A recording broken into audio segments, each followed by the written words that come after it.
Donc, bien, vous savez, à Montréal, au Québec, la diversité, ça fait aucun doute, là, autant au niveau de la population qui est desservie aussi plus que des fois on n'y pense pas, mais aussi au niveau des collègues et des différentes personnes qui sont embauchées, tant pour les professions de la santé en tant que telles, mais également pour d'autres types de postes, que ce soit personnel de bureau ou autre. Donc, à Montréal, une personne sur deux est née à l'étranger, donc c'est évident que ça nous touche d'une façon ou d'une autre.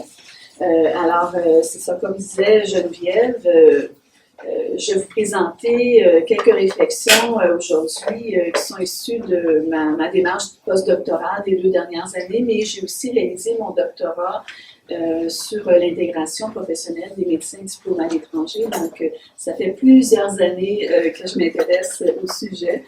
J'étais aussi avant conseillère en emploi auprès des personnes migrantes dans mon ancienne vie, parce que comme beaucoup, on a comme plusieurs carrières.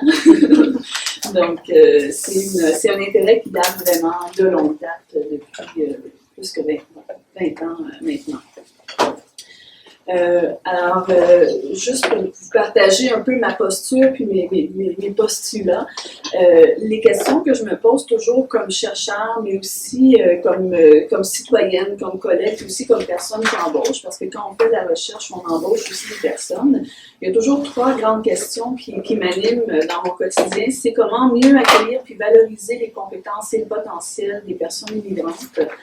Comment améliorer les politiques, les programmes, mais aussi les pratiques, que ce soit au niveau des ressources humaines, du counseling, de la formation, peu importe, mais aussi les relations au quotidien, parce qu'on est des équipes de travail, donc il y a aussi une certaine cohésion, inclusion à viser. Et aussi comment faire circuler puis donner de la valeur aux bonnes pratiques, parce qu'il y a beaucoup de choses extraordinaires qui se font, puis des fois ça percute pas d'un milieu à l'autre. Il ne percole pas, en fait, ça passe pas. Et puis aussi, je parle du postulat de base que l'intégration, vous savez, c'est un processus multidirectionnel, ça prend différentes formes et facettes. Mais pour moi, l'important, c'est que c'est l'affaire de tous. Ça concerne autant les personnes immigrantes que les personnes qui accueillent les différents acteurs du marché du travail, le milieu de l'administration, etc. Donc, c'est vraiment l'affaire de tous. Et puis, pour moi aussi, un autre élément, c'est que pour moi, l'immigration, c'est un phénomène positif et incontournable. Donc, globalisation, circulation des compétences, etc. Je me retiens pour ne pas trop en dire. Les 2 prochaines fiches, je ne les lirai pas, c'est juste pour vous dire, officialiser un peu cette série de quelles recherches avec les différents partenaires. Là. On réalise des recherches-actions. Je parle de moi et des différentes personnes dans l'équipe du centre d'interaction. Donc, ce sont des recherches qui sont vraiment basées sur des besoins qui ont émergé dans les acteurs du milieu.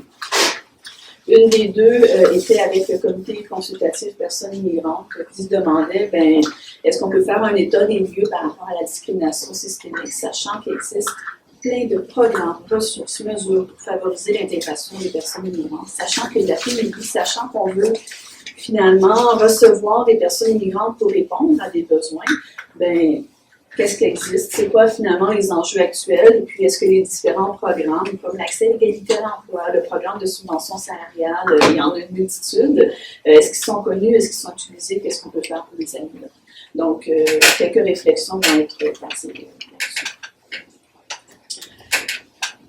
Avant toute chose, je me suis amusée à trouver quelques statistiques parce qu'on parle d'intégration principalement dans le secteur de la santé. Là, je n'ai pas sorti pour toutes les professions, vous m'excuserez.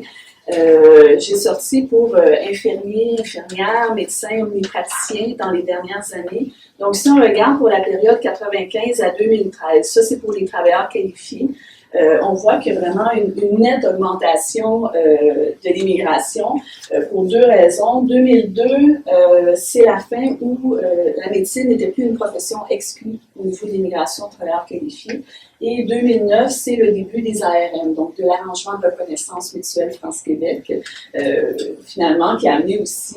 donc, depuis les 10 dernières années, on a reçu environ, je vais vous donner des chiffres, je les ai pris par cœur, donc de 2006 à 2018,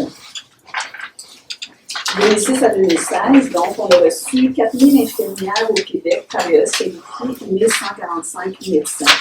Ça, c'est vraiment dans les nouveaux arrivants. Donc, tout ça pour dire qu'on reçoit beaucoup de personnes, et est-ce que tous se requalifient? C'est une autre histoire.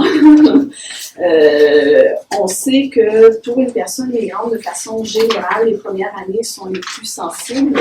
Être membre d'une profession réglementée est un obstacle, ou enfin est un défi assez grand pour plusieurs d'entre eux. Je n'entrerai pas dans les détails, mais pour un médecin, si c'est la voie rapide, c'est 1 an, 2 ans, mais si c'est la voie longue à travers la résidence, ça peut prendre 8 ans avant de devenir médecin. Donc, c'est des choses à tenir en compte. Je vous ai mis aussi quelques stats que je trouvais intéressantes par rapport. Il y a très très peu de recherches qui vont parler du taux d'appariement. Donc, si j'ai étudié la médecine à l'étranger, ou l'ergothérapie, ou la diététique, quelle est la probabilité, quelle est la chance, la proportion de personnes qui vont retrouver exactement le même type professionnel? Ça, c'est les différences statistiques. On voit que c'est variable d'une profession à l'autre. Et en fait, moi, j'ai été agréablement, je mets entre guillemets, on voit que les médecins, pour le Canada, selon cette étude-là qui fait des analyses de données de 2006, il y a 56% des médecins, 56% des personnes qui ont étudié en sciences infirmières qui vont retrouver la profession qu'ils avaient. Je me dis, 1 sur 2, on peut, le verre à moitié plein, à moitié vide, on peut se poser la question. Puis aussi le fait qu'au niveau longitudinal, est-ce qu'il y a vraiment une modulation? On voit aussi qu'il y a des professions qui étaient plus complexes que d'autres. Quand on est pharmacien, c'est plus complexe, quand on est dentiste, etc. Et de façon très surprenante, diététique et nutrition, un taux d'appariement de 20%. Bon, ce sont les données qui datent, c'est un petit nombre aussi, il faut voir. Il y a aussi le fait que, bon, il y a des programmes depuis ce temps-là qui ont vu le jour. Mais tout ça pour dire que c'est pas si évident que ça, d'autant plus que pour le Québec, et là il faudrait ventiler par province. Au Québec, le taux d'appariement, c'est le plus bas par rapport aux autres provinces canadiennes. Au Canada, c'est 19%. Donc, loin en arrière, par exemple, de Terre-Neuve, où c'est 60%. Juste pour vous donner un exemple. La moyenne canadienne est autour de 30%. Donc, ça laisse à réfléchir. Juste pour vous donner un peu de positif aussi quand même, il y a un programme d'accès à l'égalité à l'emploi qui existe. Et un élément très positif, c'est que depuis sa mise en place en 2003, il y a quand même eu plus que le double des personnes membres des communautés culturelles qui sont représentées. Donc, le taux est passé de 2,4% à 9,4%. Donc, même plus que doublé. Et le secteur de la santé et services sociaux, vraiment, s'en tire très bien à 17,4%. Et là, on parle de minorité des îles, on ne parle pas de personnes migrantes, mais reste que quand même, c'est intéressant par rapport aux autres secteurs. Après ça, il faut se demander quand même d'autres questions. Bon, à Montréal, c'est 33% des personnes qui sont membres de minorité des îles, donc c'est quand même en deçà de la représentation. Et l'autre niveau aussi de réflexion, c'est qu'il y a une disparité selon les niveaux d'emploi.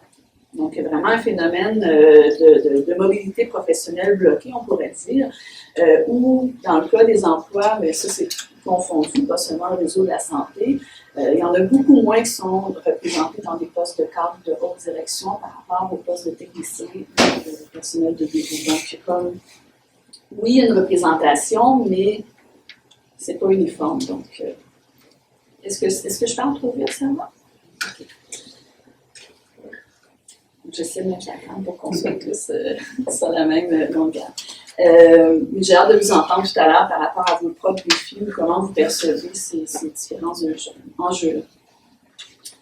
Donc là, je vais vous présenter quelques résultats rapides. Il me reste peut-être 10-12 minutes avant de laisser la parole à Josée, sur les défis, les éléments facilitants tels que perçus par les employeurs, les personnes immigrantes, les conseillers aux entreprises.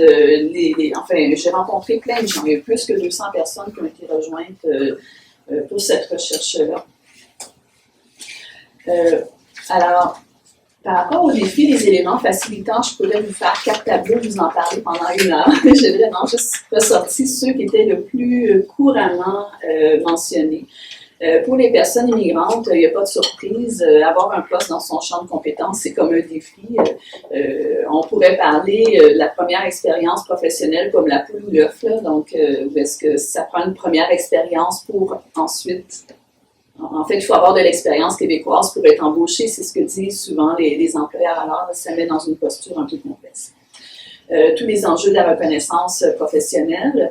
Un élément qui m'a touchée particulièrement lorsque on réalisait les focus group auprès des personnes immigrantes, c'était un peu comment sensibiliser les équipes. Une fois qu'ils sont intégrés dans les équipes de travail, parce qu'on rencontrait des personnes qui avaient déjà eu l'expérience, ben, des fois, c'était pas évident. Ils vivaient des choses, ils savaient pas à qui s'adresser, ils savaient pas comment l'exprimer. Donc, souvent, ça amenait à faire un peu ce que je dirais le low profile. Donc, on ne dit pas ce qu'on vit parce qu'on n'a pas d'espace où adresser les malaises qu'on vit au quotidien, que ce soit la discrimination indirecte ou une mécompréhension ou une non-inclusion. Donc, quand on a des pépins, il n'y en a pas toujours, mais quand il y en a à qui on s'adresse, et certains avaient mentionné, ben, peut-être sensibiliser les équipes aussi, ce serait intéressant.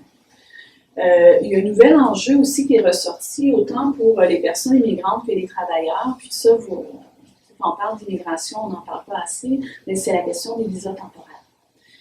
Parce qu'il y a 50 nouveaux arrivants par année qui sont résidents permanents, mais il y en a 70 000 qui sont sur des visas temporaires depuis les dernières années. Donc, ça fait beaucoup de monde. Et par rapport au secteur de la santé, il y a aussi beaucoup de médecins infirmières qui sont sur des visas temporaires, on a nommé ceux-là, ou sinon des personnes de la France sur un visa travail-études, etc. Donc, il y a différents cas de figure. Et dans leur cas, eux, ils n'ont comme pas accès souvent aux ressources habituelles pour savoir à qui je m'adresse, combien de droits, comment ça marche les vacances ici, etc. Donc, comment je fais pour renouveler mon visa, il y a comme plein de petites questions comme ça qui ne sont pas évidentes et qui vont perturber. Ils pourront même affecter le maintien en emploi, finalement.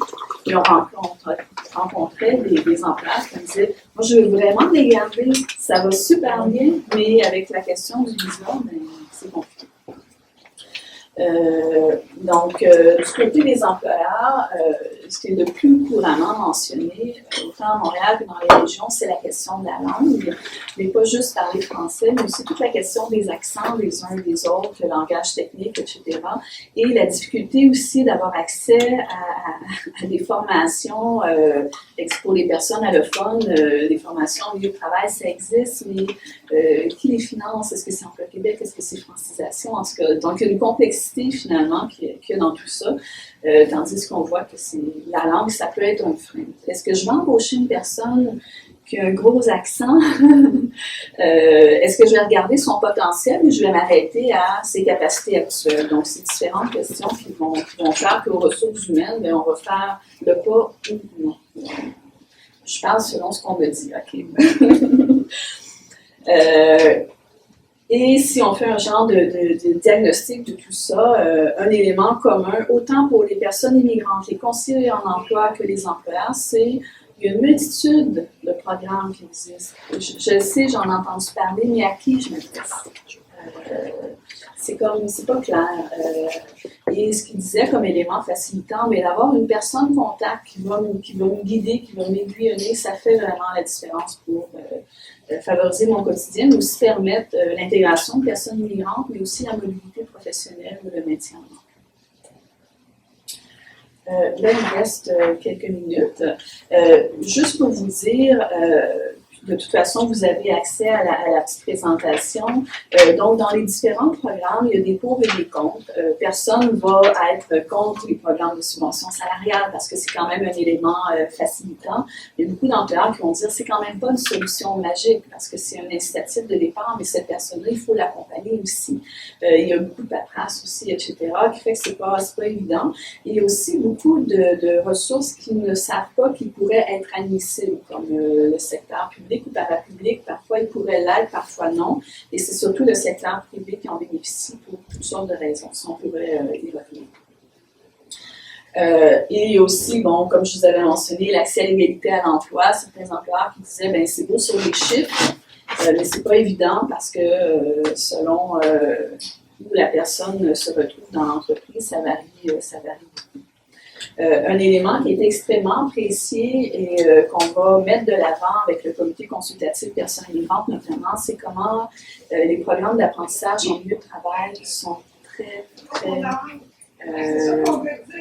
ils sont considérés comme très, très facilitants, disons, parce que ça permet dès lors de mieux comprendre le fonctionnement de l'organisation en tant que telle et d'avoir des techniques ou des modalités professionnelles, en ce cas, qui sont plus amies, qui sont plus sensibles au milieu. Je m'exprime mal, mais vous comprenez l'esprit.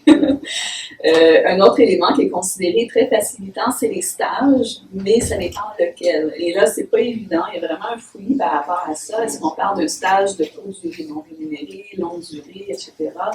C'est pas évident. Mais les employeurs, souvent, ils travaillent avec des partenaires naturels qui sont les institutions du milieu d'éducation. Donc, ça transparaît beaucoup. C'est parfois considéré comme plus simple que les subventions salariales parce que ça permet d'avoir des postes un peu hybrides, donc de ne pas rentrer la personne dans le syndicat, mais laisser un espace où ils peuvent acquérir des aptitudes sans avoir nécessairement une obligation de performance immédiate selon ce qui est attendu. Donc, ça, je pourrais vous en revenir, mais juste vous mentionner que c'est un élément facilitant, mais avec certains bémols.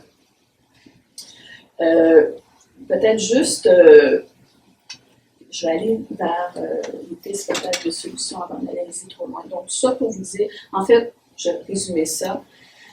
Entre les programmes, ce qui permettent et les difficultés vécues par les employeurs, les personnes immigrantes, ce qui ressort fortement, c'est le besoin d'accompagnement. Là où il y a des difficultés souvent qui sont exprimées, c'est au niveau relationnel. En fait, après la langue, toutes les difficultés mentionnées, c'est difficultés à s'intégrer dans l'équipe de travail, le savoir-être, relations difficiles avec les collègues, etc. Et par rapport à ça, la plupart des programmes n'ont pas d'accompagnement en tant que tel. Il y a des incitatifs à l'embauche, mais il n'y a pas nécessairement dans les programmes, dans les grands programmes officiels. Et du côté des employeurs, il n'y a pas toujours d'ouverture par rapport aux façons de faire. On est pas embauché, mais si la personne immigrante fit déjà ou fait les efforts pour que ça fonctionne. Donc, il y a un peu une ambivalence à ce niveau-là qui serait intéressante à creuser, mais ça montre surtout le besoin de créer quelque chose où il y a vraiment de l'accompagnement dans les milieux. Certaines grandes organisations vont créer, par exemple, des postes de ressources humaines en gestion de la diversité, où est-ce qu'ils vont développer leurs propres outils, mais c'est vraiment pas systématique. Ou des plans d'accueil pour les personnes immigrantes qui sont adaptés, finalement. Donc, je vais aller dans quelques pistes. On en avait discuté un peu avec José aussi. C'est qu'en fait, on peut aller dans toutes sortes de directions. Il y a comme plein d'idées de choses qui sont possibles. Je suis certaine que vous avez aussi beaucoup d'idées de qu'est-ce qui pourrait être fait. On peut se demander, la reconnaissance des acquis, qu'est-ce qu'on peut faire de mieux pour s'améliorer, parce qu'il y a déjà beaucoup de travaux qui sont faits par rapport à ça. Est-ce que le rôle des employeurs peut être bonifié dans les processus pour accélérer les choses, comme a été recommandé par le Margaretti, la formation continue pour tous, donc autant pour les personnes migrantes pour vivre une mobilité, mais aussi pour les équipes. Sur la sensibilisation aux enjeux d'immigration, discrimination, peu importe. Est-ce qu'on pourrait penser à des plans d'accueil pour tous, des processus administratifs plus flexibles pour permettre de mieux accueillir, même embaucher des personnes immigrantes? Donc, un ensemble d'éléments qui seraient probablement intéressants à discuter ensemble tout simplement. Mais là, je ne veux pas trop déborder sur le temps. Je vais laisser la parole à Josée. Juste peut-être un petit complément d'information à l'introduction, dans le sens où, oui, je suis chef de service à l'enseignement secondaire et collégial depuis quelques années ici, 2015, mais j'ai eu la chance aussi de vivre une expérience récente où j'ai comme fait un intérim au niveau du recrutement externe. C'est sûr que n'ayant pas déjà une lunette préconçue, c'est-à-dire pas d'études en ressources humaines pures, c'est sûr que c'est mon expérience qui m'a réussi là, à faire cet intérim, mais ça m'a permis de voir les choses peut-être un petit peu différemment. Et aussi, je pense que c'est important de dire en introduction que notre CIUS, quand même, notre PDG et tout ça, met de l'avant quand même des orientations qui visent, dans le fond, que notre CIUS soit un CIUS accueillant, attirant, puis un peu soutenant, dans le fond, pour tout le monde. C'est-à-dire, on parle pas juste de la clientèle. On veut que ce soit facile pour la clientèle, mais on veut aussi attirer et bien accueillir tous nos employés. Fait qu'à partir de cette prémisse-là, c'est sûr qu'il y a des choses qui ont été faites aussi, puis je peux pas aller longtemps là-dedans, mais on s'est quand même mis par notre PDG, justement, volontaire pour être projet pilote sur un projet, justement, avec des infirmières diplômées hors Québec, qui ne sont pas de la France, OK, pour voir comment on pourrait créer un modèle d'intégration durable. Parce que, dans le fond, sans nécessairement aller à ces puces-là, moi, dans le fond, à peu près tout ce que tu dis, c'est des choses qu'on vit dans notre CIUS. OK, il n'y a rien de contradictoire du tout. Mais en même temps, c'est comme si, dans tout ça, il y avait comme un peu une prémisse de départ qu'on devrait regarder, c'est que c'est quoi notre vrai portrait, OK, de population, pas de population, mais de vraiment d'employés chez nous. Parce qu'il y a toutes sortes de choses. On est énorme, on est 13 000. C'est un tourbillon. Il y a un immense enjeu de performance dans toutes les équipes cliniques et tout ça. Puis je pense que malgré toute la bonne volonté d'accueillir nos nouveaux employés, dont plusieurs viennent de l'immigration, pour plusieurs raisons. Pour ça, accès à l'égalité à l'emploi, on est très fort. Parce que notamment, les gens veulent travailler sur leur territoire le plus possible. Et dans notre territoire, il y a énormément de gens issus de l'immigration. Et il y a aussi des types d'emplois qu'on n'a pas vus ici, mais ceux-là, mais aussi tout ce qui est infirmière auxiliaire, préposé aux bénéficiaires, c'est souvent dans notre population des métiers vers lesquels les gens se tournent. Donc, je suis sûre qu'on est très haut dans nos chiffres d'accès à l'égalité à l'emploi. Cependant, quand je dis qu'on devrait avoir une meilleure idée de qui on a, c'est qu'il faudrait regarder, il y en a beaucoup, mais c'est quoi le taux de rétention? C'est quoi le roulement? On peut les embaucher, mais est-ce qu'ils passent leur probation? S'ils passent pas, c'est quoi les raisons pourquoi ils passent pas? Puis, c'est des données qu'on a, mais qu'on manipule pas, à mon sens, là. C'est sous toute réserve, c'est mon opinion à moi, j'osais pas l'organisation. Je veux pas me faire taxer de quelque chose. Mais je pense qu'on pourrait aller beaucoup plus loin pour avoir une meilleure connaissance du pourquoi, puis de comment s'ajuster. Sûrement que ça confirmerait déjà ce que la recherche dit, puis les données probantes, mais ça objective une démarche interne aussi envers nos gestionnaire, parce que je pense que notre projet pilote dont je vous parle, qu'on participe, qui s'appelle le PITF, Projet Intégration, Travail, Formation, où Madame ici, Julie, participe très, très, très activement à ce projet également. Bien, ce projet-là, je pense que même si on n'est pas rendu très, très loin, il fait quelques mois, il prouve que si on met des énergies et même des sous, OK, à accueillir et accompagner, OK? Parce que quand on embauche quelqu'un, il y a une période qu'on appelle accueil et orientation. Il y a un nombre X. Après ça, tu tombes dans probation, avec une mi-probation, une probation, puis tout va bien ou ça va pas bien. T'sais. Mais c'est ce moment-là, un peu charnière, où je pense que les établissements ont un grand avantage à investir, mais façon de parler, là, oui, financièrement, faut pas se le cacher, mais aussi en temps. Tu sais, dans le fond, c'est juste que ces gens-là sont très compétents, mais c'est plus long. Parce que, tu sais, puis je pense que souvent, c'est pas la compétence de base, c'est comment se comporter, dans le fond, dans une équipe où la répartition des responsabilités d'une équipe clinique n'est pas la même que ce qu'ils ont vécu nécessairement. Puis le niveau de leadership, puis d'autonomie, puis qui fait quoi, puis c'est quoi son rôle. Fait que souvent, on arrive à la fin de l'approbation, puis le rôle attendu, c'était pas ça, finalement. T'sais.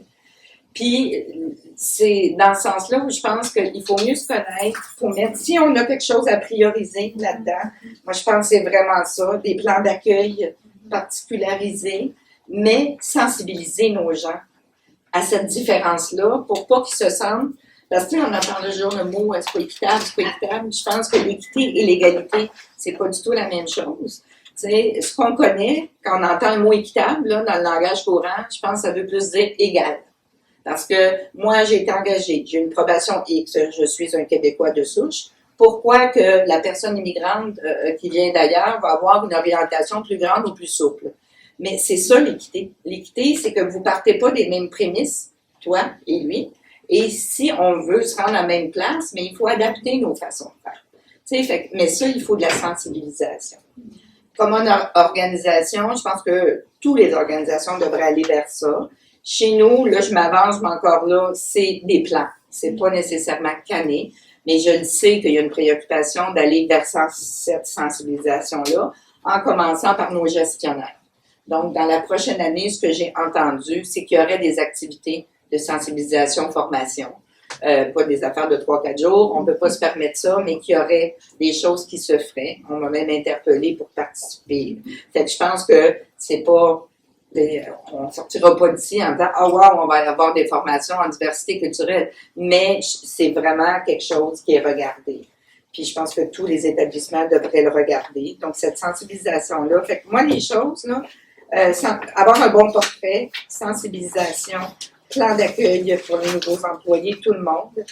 Puis, créer des ponts aussi. C'est sûr que c'est génial, dans le sens où des ponts avec aussi les ordres professionnels, avec le milieu de l'enseignement, pour essayer, dans le fond, de comment on peut reconnaître les acquis des personnes immigrantes, puis leur donner ce qui manque.